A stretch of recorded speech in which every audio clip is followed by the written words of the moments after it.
केतु में सूर्य अंतर्दशा. It's one of the toughest and most transformative phases of Ketu महादशा. यहाँ सूर्य मतलब ego, identity, self worth, power और Ketu means detachment, silence, inner awakening. जब दोनों energies मिलती हैं, लाइफ एक ऐसे जोन में चली जाती है जहाँ सब कुछ कंट्रोल से निकलता हुआ लगता है.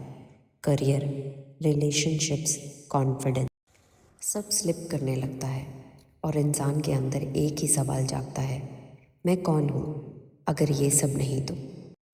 केतु और सूर्य दोनों ही फायर एलिमेंट्स हैं, बट एक आउटर फायर है जो ईगो, आइडेंटिटी और प्राइड से चलती है, और दूसरी इनर फायर जो ट्रुथ और कॉन्शियसनेस से.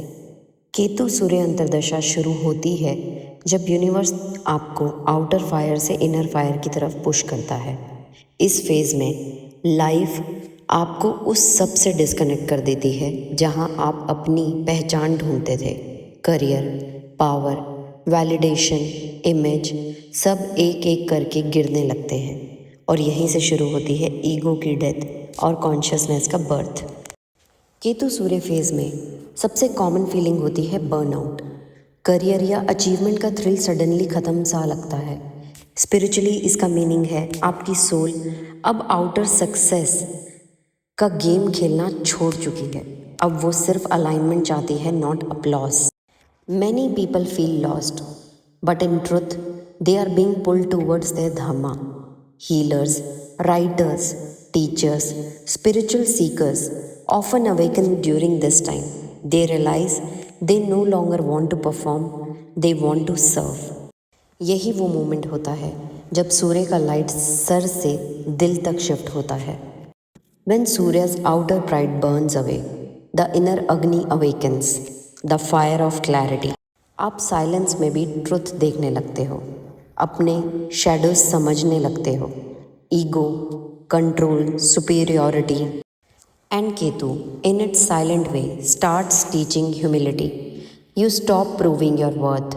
You stop defending your story. You simply become aware.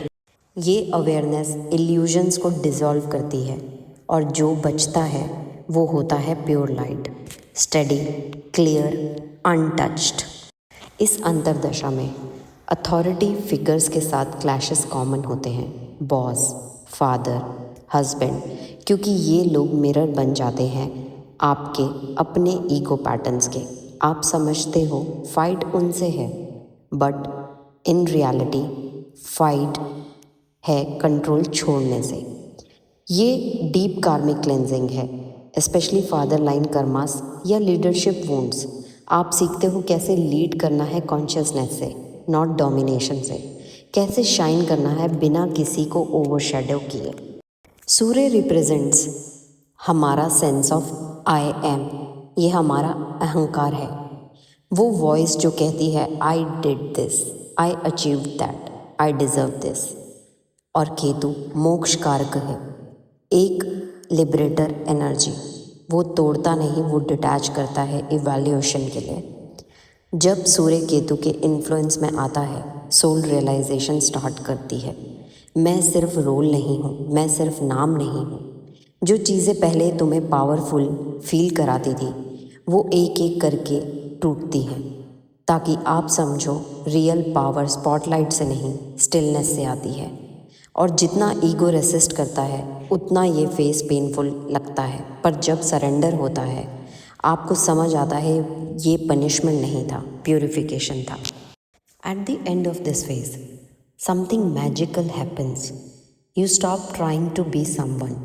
You realize light doesn't need a name to shine. आपका एनर्जी स्टेबलाइज होता है, ऑरा सॉफ्ट और ऑथेंटिक हो जाता है. आपको अब अप्लॉस की ज़रूरत नहीं, आपका पीस ही आपका रिवॉर्ड बन जाता है. ये है सूर्य तत्व का रीबर्थ. मैं करता हूँ से मैं सिर्फ लाइट हूँ तक का journey. How people usually feel in this phase and what it means. Loss of power leads to real strength.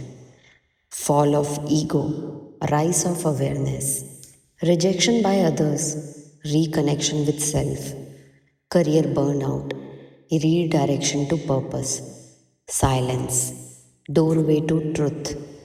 तो अगर ये फेज़ आपको हैवी लग रहा हो, कंफ्यूजिंग या पेनफुल, जस्ट रिमेंबर, आप खुद को लूज़ कर रहे हो। आप अपने फॉल्स सेल्फ को शेड कर रहे हो। आप पनिश नहीं किए जा रहे, आप प्यूरिफाई किए जा रहे हैं। केतु सूर्य अंतर्दशा एक क्वाइट काइंड ऑफ पावर देती है जो कंट्रोल से नहीं, अवेयरनेस से चलती है। इस फेज के बाद आता है मून लाइट का चैप्टर, केतु चंद्र अंतर्दशा, जहाँ हार्ट हील करता है और ट्रस्ट दोबारा जन्म लेता है।